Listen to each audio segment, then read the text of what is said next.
ओम श्री गणेशाय नमः। ओम नमः शिवाय। भगवान शिव की आज्ञा से सप्तऋषियों का पार्वती के आश्रम पर जा उनके शिव विषय अनुराग की परीक्षा करना और भगवान को सब वृतांत बताकर स्वर्ग को जाना। ब्रह्मा जी कहते हैं, देवताओं के अपने आश्रम में चले जाने पर पार्वती की तप की परीक्षा के लिए भगवान शंकर समाधिस्थ हो गए।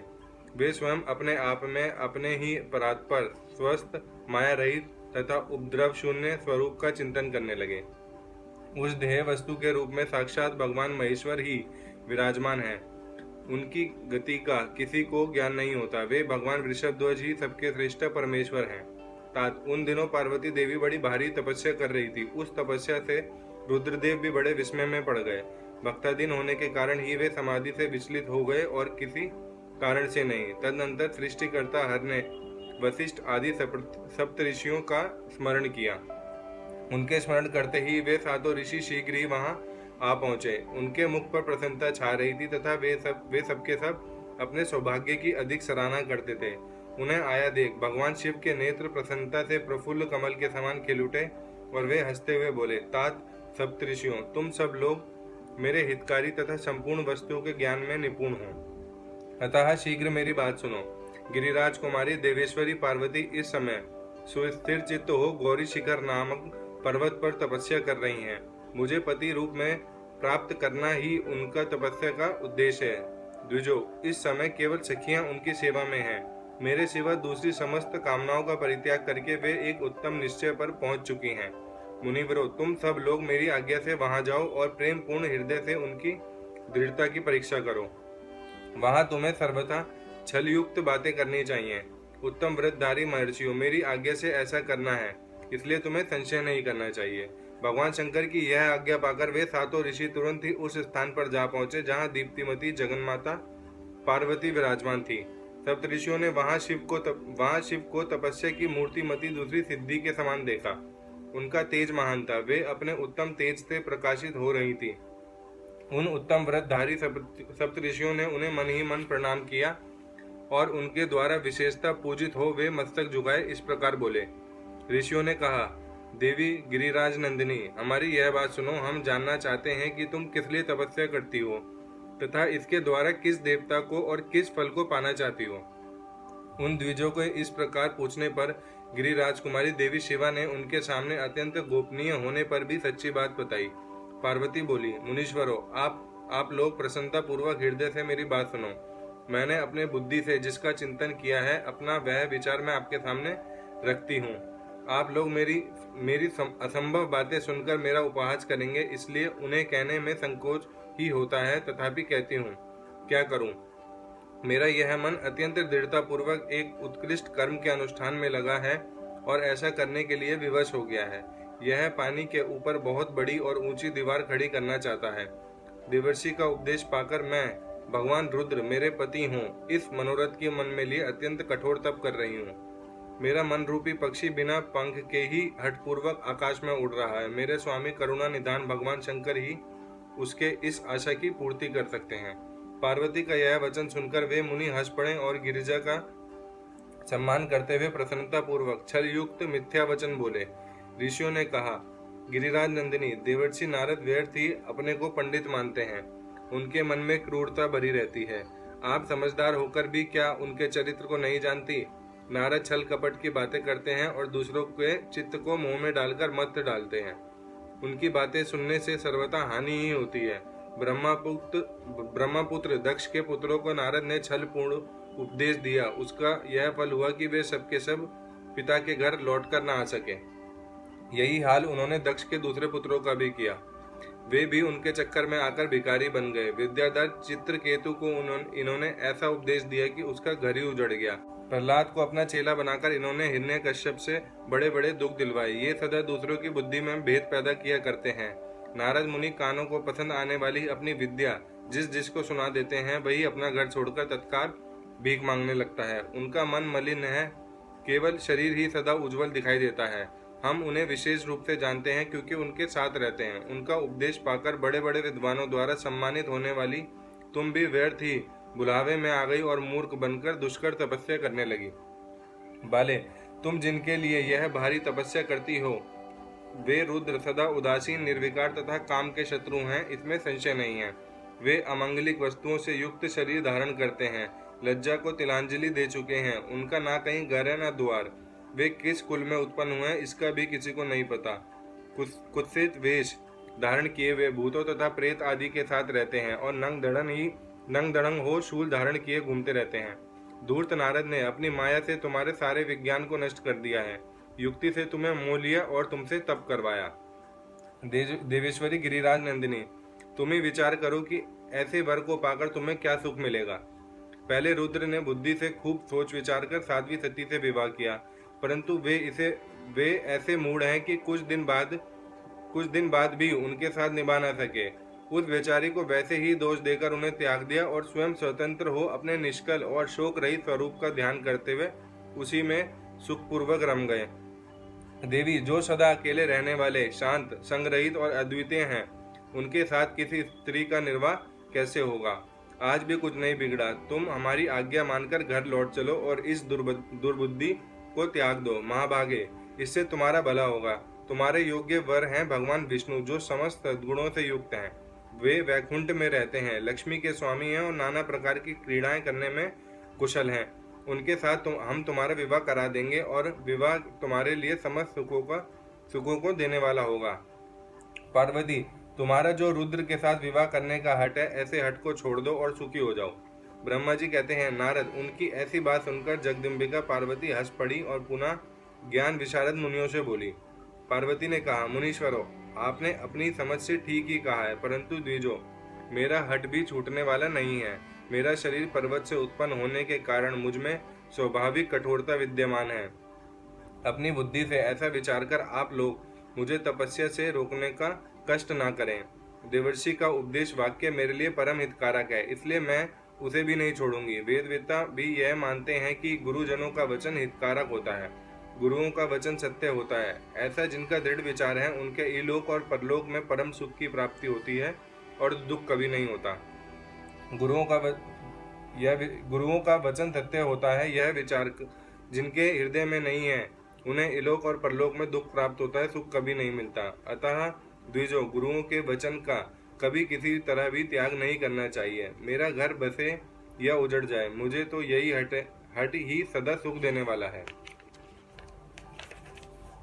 मुनिवरों, आपने जो बात कही है, मैं उनका आपके कहे हुए तात्पर्य से भिन्न अर्थ समझती हूँ और उनका यह संक्षेप से विवेचन प्रस्तुत करती हूँ। आपने यह ठीक कहा है कि भगवान विष्णु सद्गुणों के धाम तथा लीला विहारी हैं। साथ ही आपने सदाशिव को निर्गुण कहा है। इसमें जो कारण है वह बताया जाता है। भगवान शिव साक्षात परब्रह्म है, अतएव निर्विकार है। वे केवल भक्तों के लिए शरीर धारण करते हैं, फिर भी लोगों की प्रभुता को दिखाने नहीं चाहते। अतः परमहंसों को जो प्रिय गति है उसी को वो धारण करते हैं, क्योंकि वे भगवान शंभु परमानंदमय हैं, इसलिए अवधूत रूप से रहते हैं। माया लिप्त जीवों को ही भूषण आदि की रुचि होती है, ब्रह्मा को नहीं।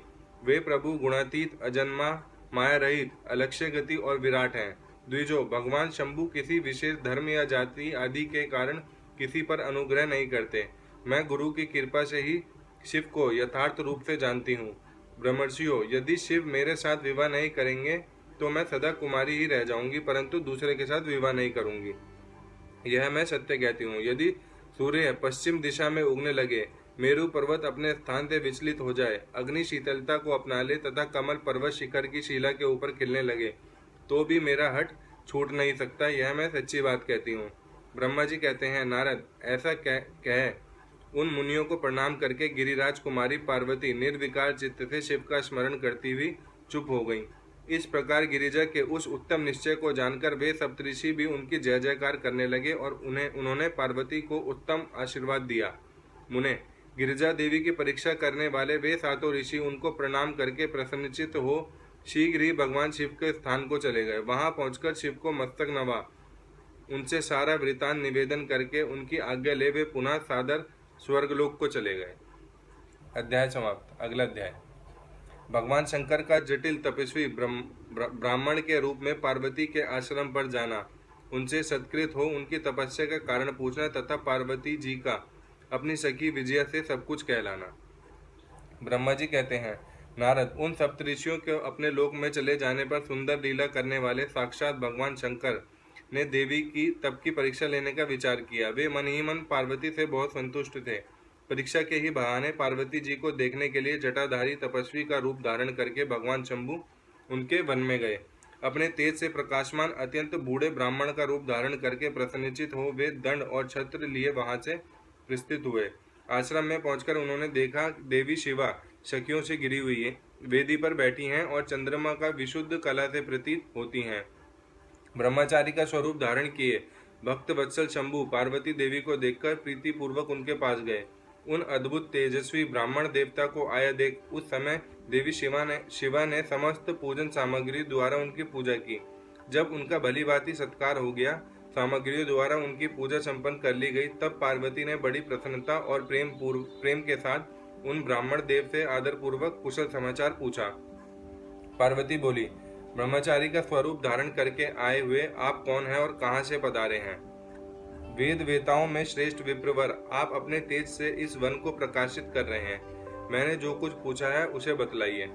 ब्राह्मण ने कहा, मैं इच्छा अनुसार विचरने वाला वृद्ध ब्राह्मण हूँ, पवित्र बुद्धि तपस्वी, दूसरों को सुख देने वाला और परोपकारी हूँ, इसमें संशय नहीं है। तुम कौन हो, किसकी पुत्री हो और इस निर्जन वन में किस लिए ऐसी तपस्या कर रही हो जो पंजे के बल खड़े हो तप करने वाले मुनियों के लिए भी दुर्लभ है। तुम ना बालिका हो ना वृद्धाई हो, सुंदरी तरुणी जान पड़ती हो, फिर किस लिए पति के बिना इस वन में आकर कठोर तपस्या करती हो? बद्रे, क्या तुम किसी तपस्वी की सहचारणी तपस्विनी हो? देवी, क्या वह तपस्वी तुम्हारा पालन पोषण नहीं करता जो तुम्हें छोड़कर अन्यत्र चला गया है? बोलो, तुम किसके कुल में उत्पन्न हुई हो? तुम्हारे पिता कौन है? तुम्हारा नाम क्या है? तुम सौभाग्य रूपा जान पड़ती हो, तुम्हारा तपस्या में अनुराग व्यर्थ है। क्या तुम वेद माता गायत्री हो, लक्ष्मी हो, अथवा क्या सुंदर रूप वाली सरस्वती हो? इन तीनों में तुम कौन हो, यह मैं अनुमान से निश्चय नहीं कर पाता। पार्वती बोली, विप्रवर, ना तो मैं वेद माता गायत्री हूँ, न लक्ष्मी हूँ, न सरस्वती हूँ। इस समय मैं हिमाचल की पुत्री हूँ और मेरा नाम पार्वती है। पूर्व काल में इससे पहले के जन्म में मैं प्रजापति दक्ष की पुत्री थी। उस समय मेरा नाम सती था। एक दिन पिता ने मेरे पति की निंदा की थी, जिससे कुपित हो मैंने योग के द्वारा शरीर को त्याग दिया था। इस जन्म में भी भगवान शिव मुझे मिल गए थे, परंतु भाग्यवश काम को भस्म करके वे मुझे भी छोड़कर चले गए। ब्रह्मांड शंकर जी के चले जाने पर मैं विरह ताप से उद्विग्न हो उठी और तपस्या के लिए दृढ़ निश्चय करके पिता के घर से यहाँ गंगा जी के तट पर चली आई। यहाँ दीर्घ काल तक कठोर तपस्या करके भी मैं उस प्राण वल्लभ को ना पा सकी, इसलिए अग्नि में प्रवेश कर जाना चाहती थी। इतने में ही आपको आया देख मैं क्षण भर के लिए ठहर गई। अब आप जाइए, मैं अग्नि में प्रवेश करूंगी, क्योंकि भगवान शिव ने मुझे स्वीकार नहीं किया। किंतु जहाँ जहाँ मैं जन्म लूंगी वहाँ वहाँ शिव को ही पति रूप में वर्ण करूंगी। ब्रह्मा जी कहते हैं, नारद, ऐसा कहकर पार्वती उन ब्राह्मण देवता के सामने ही अग्नि में समा गई। यद्यपि ब्राह्मण देव सामने से उन्हें बारंबार ऐसा करने से रोक रहे थे।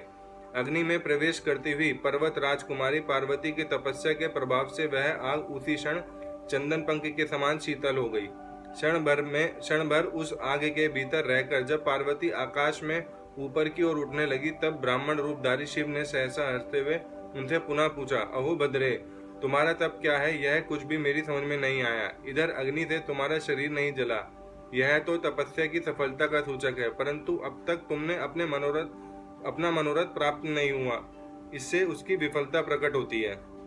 अतः देवी, सबको आनंद देने वाले मुझ श्रेष्ठ ब्राह्मण के सामने तुम अपने अभिष्ट मनोरथ को सच सच बताओ।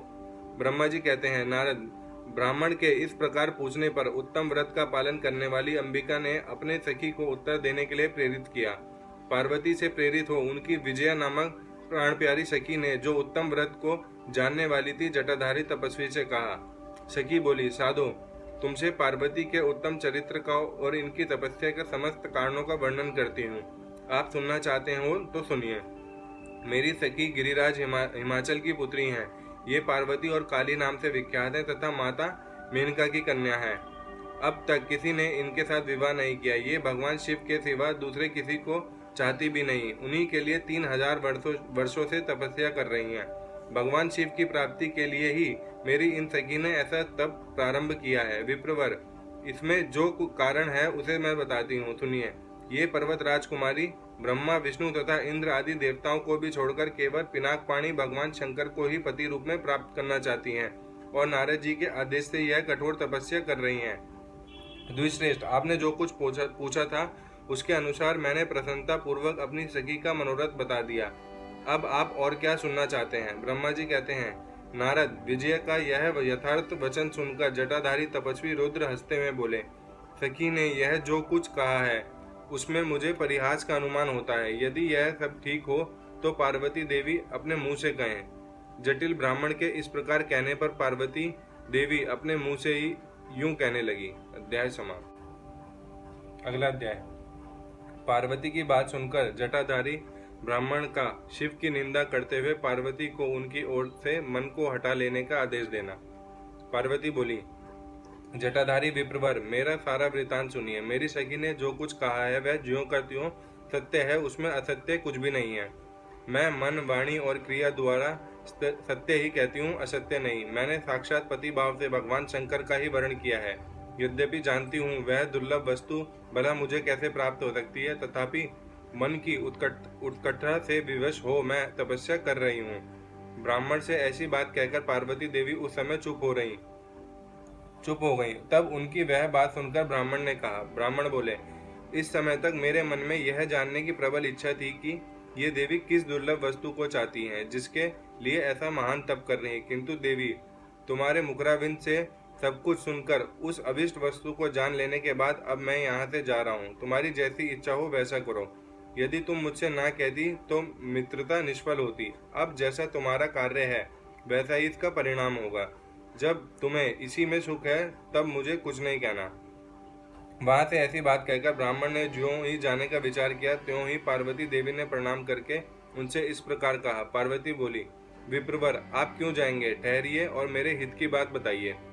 पार्वती के ऐसा कहने पर दंडधारी ब्राह्मण देवता रुक गए और इस प्रकार बोले, देवी, यदि मेरी बात सुनने का मन है और मुझे भक्ति भाव से ठहरा रही हो तो मैं वह सब तत्व बता रहा हूँ जिससे तुम्हें हिताहित का ज्ञान होगा। महादेव जी के प्रति मेरे मन में गौरव बुद्धि है, अतः मैं उनको सब प्रकार से जानता हूँ, तो भी यथार्थ बात कहता हूँ। तुम सावधान होकर सुनो। वृषभ ध्वज के चिन्ह से अंकित ध्वजा धारण करने वाले महादेव जी सारे शरीर में भस्म रमाए रहते हैं। सिर पर जटा धारण करते हैं। धोती की जगह बाघ का चाम पहनते और चादर की जगह हाथी की खाल ओढ़ते हैं। हाथ में भीख मांगने के लिए एक खोपड़ी लिए रहते हैं। झुंड के झुंड सांप उनके सारे अंगों में लिपटे दिखाई देते हैं। वे विष खाकर ही पुष्ट होते हैं, अभक्ष्य भक्षी हैं। उनके नेत्र बड़े भद्दे हैं और देखने में डरावने लगते हैं। उनका जन्म कब, कहाँ और किससे हुआ यह आज तक प्रकट नहीं हुआ है। घर गृहस्थी के भोग से वे सदा दूर ही रहते हैं। नंग धड़ंग घूमते हैं और भूत प्रेतों को सदा साथ रखते हैं। उनके एक दो नहीं 10 भुजाएं हैं। देवी, मैं समझ नहीं पाता कि किस कारण से तुम उन्हें अपना पति बनाना चाहती हो। तुम्हारा ज्ञान कहाँ चला गया? इस बात को आज सोच विचार कर मुझे बताओ। दक्ष ने अपने यज्ञ में अपनी ही पुत्री सती को केवल यही सोचकर नहीं बुलाया कि वे कपालधारी भिक्षुक की भार्या हैं। इतना ही नहीं, उन्होंने यज्ञ में भाग देने के लिए सब देवताओं को बुलाया, किंतु शंभू को छोड़ दिया। सती उसी अपमान के कारण अत्यंत क्रोध से व्याकुल हो उठी। उसने अपने प्यारे प्राणों को तो छोड़ा ही, शंकर जी को भी त्याग दिया। तुम तो स्त्रियों में रत्न हो, तुम्हारे पिता समस्त पर्वतों के राजा हैं, फिर तुम क्यों इस उग्र तपस्या के द्वारा वैसे पति को पाने की अभिलाषा करती हो? सोने की मुद्रा देकर बदले में उतना ही बड़ा कांच लेना चाहती हो। उज्जवल चंदन छोड़कर अपने अंगों में कीचड़ लपेटना चाहती हो। सूर्य के तेज का परित्याग करके जुगनू की चमक पाना चाहती हो। महीन वस्त्र को त्याग कर अपने शरीर को चमड़े से ढकना इच्छा करती हो। घर में रहना छोड़कर वन में धूनी रमाना चाहती हो। तथा देवेश्वरी, यदि तुम इंद्र आदि लोकपालों को त्याग कर शिव के प्रति अनुरुक्त हो तो अवश्य ही रत्नों के उत्तम भंडार को त्याग कर लोहे पाने की इच्छा करती हो। लोक में इस बात को अच्छा नहीं कहा गया है। शिव के साथ तुम्हारा संबंध मुझे इस समय परस्पर विरुद्ध दिखाई देता है। कहाँ तुम जिसके नेत्र प्रफुल्ल कमल दल के समान शोभा पाते हैं और कहाँ वे रुद्र जो 3 बद्दी आंखों धारण करे रहते हैं। तुम तो चंद्रमुखी हो और शिव पंचमुख कहे गए हैं। तुम्हारे सिर पर दिव्य वेणी सर्पणी सी शोभा पा रही है, परंतु शिव के मस्तक पर जो जटाजुट बताया जाता है वह प्रसिद्ध ही है। तुम्हारे अंग में चंदन का अंगराग होगा और शिव के शरीर में चिता की भस्म। कहाँ तुम्हारी सुंदर मृदुल साड़ी और कहाँ शंकर जी के उपयोग में आने वाली हाथी की खाल। कहाँ तुम्हारे अंगों में दिव्य विभूषण और कहाँ शंकर के स्वरांग में लिपटे हुए सर्प। कहाँ तुम्हारी सेवा के लिए उद्यत रहने वाले संपूर्ण देवता और कहाँ भूतों की दी हुई बलि को पसंद करने वाले शिव। कहाँ तो मृदंग की मधुर ध्वनि और कहाँ डमरू की डिमडिम। कहाँ भैरियों के समूह की गड़गड़ाहट और कहाँ अशुभ रिंगी नाद। कहाँ ढक्का का शब्द और कहाँ अशुभ गलनाद। तुम्हारा यह उत्तम रूप शिव के योग्य कदापि नहीं है। यदि उनके पास धन होता तो वो दिगंबर क्यों रहते। सवारी के नाम पर उनके पास एक बूढ़ा बैल और दूसरे कोई भी सामग्री उनके पास नहीं है। कन्या के लिए ढूंढे जाने वाले वरों में जो नारियों को सुख देने वाले गुण बताए गए हैं, उनमें से एक भी गुण बद्दी आंख वाले रुद्र में नहीं है। तुम्हारे परम प्रिय काम को भी उन हर देवता ने दग्ध कर दिया और तुम्हारे प्रति उनका अनादर तो तभी देख लिया गया जब वे तुम्हें छोड़कर अन्यत्र चले गए। उनकी कोई जाति नहीं देखी जाती, उनमें विद्या तथा ज्ञान का भी पता नहीं चलता। पिशाच ही उनके सहायक हैं और विष तो उनके कंठ में दिखाई देता है।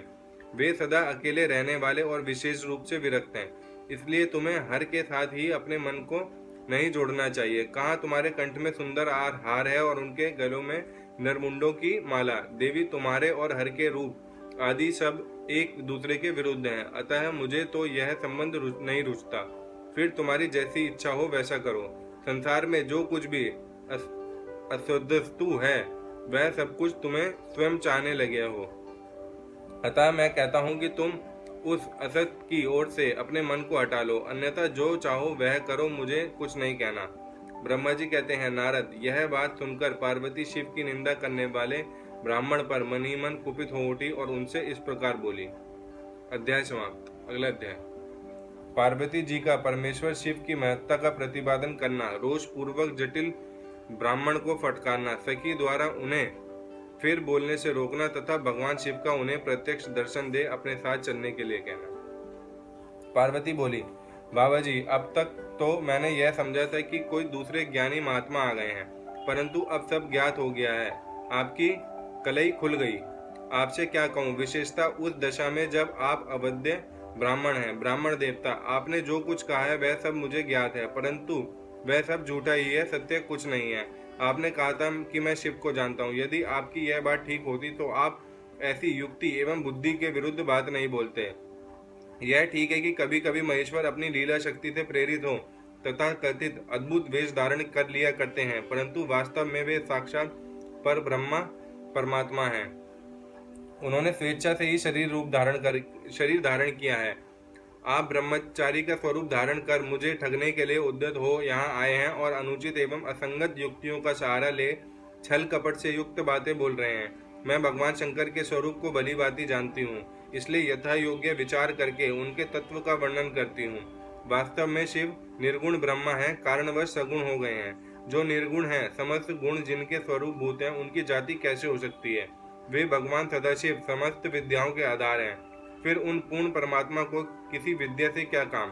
पूर्व काल में कल्प के आरंभ में भगवान शंभु ने श्री विष्णु को उच्छाव रूप से संपूर्ण वेद प्रदान किए थे, अतः उनके समान उत्तम प्रभु दूसरा कौन है। जो सबके आदि कारण है, उनकी अवस्था अथवा आयु का माप तोल कैसे हो सकता है। प्रकृति उन्हीं से उत्पन्न हुई है, फिर उनकी शक्ति का दूसरा क्या कारण हो सकता है। जो लोग सदा प्रेम पूर्वक शक्ति के स्वामी भगवान शंकर का भजन करते हैं, उन्हें भगवान शंभु प्रभु शक्ति, उत्साह शक्ति और मंत्र शक्ति, ये तीनों अक्षय शक्तियों का प्रदान करते हैं। भगवान शिव के भजन से ही जीव मृत्यु को जीत लेता है और निर्भय हो जाता है, इसलिए तीनों लोकों में उनका मृत्युंजय नाम प्रसिद्ध है। उन्हीं के अनुग्रह से विष्णु विष्णुत्व को, ब्रह्मा ब्रह्मत्व को और देवता देवत्व को प्राप्त हुए हैं। शिव जी का पक्ष लेकर बहुत बोलने से क्या लाभ, वे भगवान स्वयं ही महाप्रभु हैं। कल्याण रूपी शिव की सेवा से यहाँ कौन सा मनोरथ सिद्ध नहीं हो सकता। उन महादेव जी के पास किसी बात की कमी है जो भगवान सदाशिव स्वयं मुझे पाने की इच्छा करें। यदि शंकर की सेवा ना करें तो मनुष्य 7 जन्मों तक दरिद्र होता है और उन्हीं की सेवा से सेवक को लोक में कभी नष्ट न होने वाली लक्ष्मी प्राप्त होती है। जिनके सामने आठों सिद्धियां नित्य आकर सिर नीचा किए इस इच्छा से नृत्य करती हैं कि भगवान हम पर संतुष्ट हो जाएं, उनके लिए कोई भी हितकर वस्तु दुर्लभ कैसे हो सकती है। यद्यपि यहाँ मांगलिक कही जाने वाली वस्तुएं शंकर का सेवन नहीं करती, तथापि उनके स्मरण मात्र से ही सबका मंगल हो जाता है। जिनकी पूजा के प्रभाव से उपासक की संपूर्ण कामनाएं सिद्ध हो जाती हैं। सदा निर्विकार रहने वाले उन परमात्मा शिव में विकार कहाँ से आ सकता है। जिस पुरुष के मुख में निरंतर शिव यह मंगलमय नाम निवास करता है, उसके दर्शन मात्र से ही अन्य सब सदा पवित्र होते हैं। जैसा कि आपने कहा, वे चिता की भस्म लगाते हैं, परंतु यदि उनका लगाया हुआ भस्म अपवित्र होता तो उनके शरीर से झड़कर गिरे हुए उस भस्म को देवता लोग सदा अपने सिर पर कैसे धारण करते। अतः शिव के अंगों के स्पर्श से अपवित्र वस्तु भी पवित्र हो जाती है। जो महादेव सगुण होकर तीनों लोकों के कर्ता भर्ता और हति होते हैं तथा निर्गुण रूप में शिव कहलाते हैं, वे बुद्धि के द्वारा पूर्ण रूप से कैसे जाने जा सकते हैं। पर ब्रह्मा परमात्मा शिव का जो निर्गुण रूप है, उसे आप जैसे बहिमुख लोग कैसे जान सकते हैं। जो दुराचारी और पापी हैं, वे देवताओं से बहिष्कृत हो जाते हैं। ऐसे लोग निर्गुण शिव के तत्व को नहीं जानते। जो पुरुष तत्व को न जानने के कारण यहाँ शिव की निंदा करता है, उसके जन्म भर का सारा संचित पुण्य भस्म हो जाता है। आपने जो यहाँ अमित तेजस्वी महादेव जी की निंदा की है और मैंने आपकी जो पूजा की है, उससे मुझे पाप की भागनी होना पड़ा है। शिव द्रोही को देखकर वस्त्र सहित स्नान करना चाहिए। शिव द्रोही का दर्शन हो जाने पर प्रायश्चित करना चाहिए। इतना कहकर पार्वती जी उस ब्राह्मण पर अधिक रुष्ट होकर बोली, अरे रे दुष्ट, तूने कहा था कि मैं शंकर को जानता हूँ, परंतु निश्चय ही तूने उन सनातन शिव को नहीं जाना है। भगवान रुद्र को तू जैसा कहता है वे वैसे क्यों ना हो, उनके जैसे भी बहुसंख्यक रूप क्यों ना हो। सत्पुरुषों के प्रियतम नित्य निर्विकार वे भगवान शिव ही मेरे अभिष्टम देव हैं। ब्रह्मा और विष्णु भी कभी उन महात्मा हर के समान नहीं हो सकते। फिर दूसरे देवताओं को तो बात ही क्या है, क्योंकि वे सदैव काल के अधीन हैं। इस प्रकार अपनी शुद्ध बुद्धि से तत्वतः विचार कर मैं शिव के लिए वन में आकर बड़ी भारी तपस्या कर रही हूँ। वे भक्त वत्सल सर्वेश्वर शिव ही हम सबके परमेश्वर हैं। दीनों पर अनुग्रह करने वाले उन महादेव को ही प्राप्त करने की मेरी इच्छा है। ब्रह्मा जी कहते हैं, नारद, ऐसा कहकर गिरिराज नंदिनी गिरिजा चुप हो गई और निर्विकार चित्र से भगवान शिव का ध्यान करने लगी। देवी की बात सुनकर वह ब्रह्मचारी ब्राह्मण जो ही कुछ फिर कहने के लिए उद्यत हुए, त्यों ही शिव में आसक्त चित्त होने के कारण उनकी निंदा सुनने से विमुख हुई पार्वती अपनी सखी विजया से शीघ्र बोली। पार्वती ने कहा, सखी, इस अधम ब्राह्मण को यत्न पूर्वक रोको। यह फिर कुछ कहना चाहता है। यह केवल शिव की निंदा ही करेगा। जो शिव की निंदा करेगा केवल उसी को पाप नहीं लगता। जो उस निंदा को सुनता है वह भी यहाँ पाप का भोगी होता है। भगवान शिव उपासकों को चाहिए कि वे शिव की निंदा करने वाले को सर्वथा वध करें। यदि वह ब्राह्मण हो तो उसे अवश्य ही त्याग दें और स्वयं उस निंदा के स्थान से शीघ्र दूर चले जाएं। यह दुष्ट ब्राह्मण फिर शिव की निंदा करेगा। ब्राह्मण होने के कारण यह वध्य तो नहीं है, अतः त्याग देने योग्य है। किसी तरह भी इसका मुख नहीं देखना चाहिए। इस स्थान को छोड़कर हम लोग आज ही किसी दूसरे स्थान में शीघ्र चली चलें, जिससे फिर इस अज्ञानी के साथ बात करने का अवसर ना मिले। ब्रह्मा जी कहते हैं, नारद, ऐसा कहकर उमा ने जो ही अन्यत्र जाने के लिए पैर उठाया, त्यों ही भगवान शिव ने अपने साक्षात स्वरूप से प्रकट हो प्रिय पार्वती का हाथ पकड़ लिया।